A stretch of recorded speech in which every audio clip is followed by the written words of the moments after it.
I've noticed something that I do, and maybe you do it too. I judge others differently than I judge myself.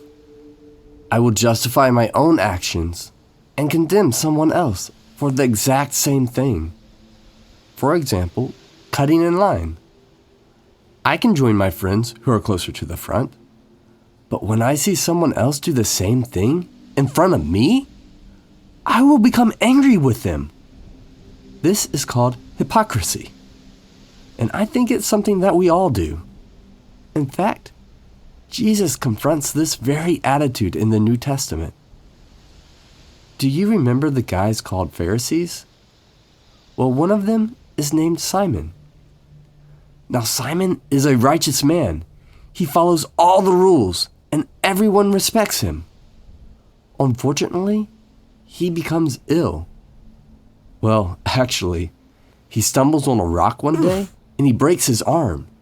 The bad part is, he doesn't even feel the pain. This is when he realizes that he has leprosy. Now, leprosy is a contagious skin disease that slowly destroys a person. Because he is leprous, he must leave his home, his family, and live outside the city with other lepers. But he is a righteous man. Yeah. He doesn't deserve this. Leprosy is supposed to be a punishment for wicked people, not for righteous people like himself. One day, he hears a man named Jesus is coming to town. Now he knows Jesus heals people, so he goes to Jesus. But he will not demand a healing like others. He will only ask and see if Jesus is willing to heal him. After all, he is still a pious man. When Jesus comes near, Simon asks, "Lord, if you are willing, will you heal me?"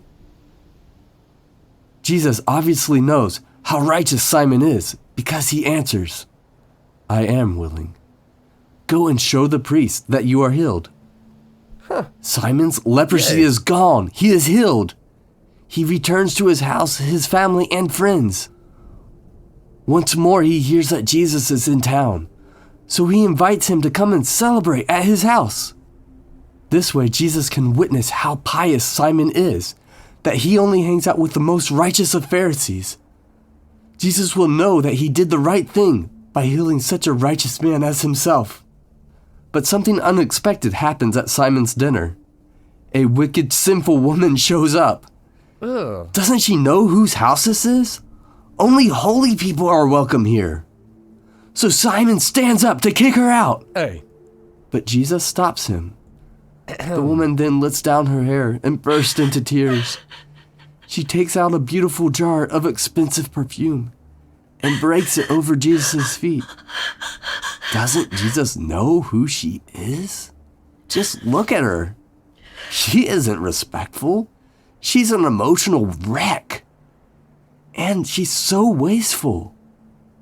Not being able to take such sinfulness anymore in his own house, Simon protests. But again, Jesus stops him and says, "When I came to your house, you did not offer me water to wash my feet or oil to anoint my head." Both were common courtesies of the time.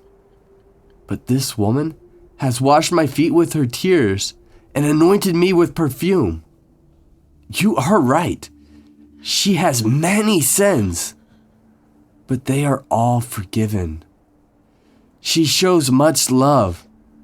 However, the one who sees himself as righteous does not see his own sin, so he loves little. Then Jesus looks at the woman and says, "Your sins are forgiven. You are forgiven. Go, live in peace."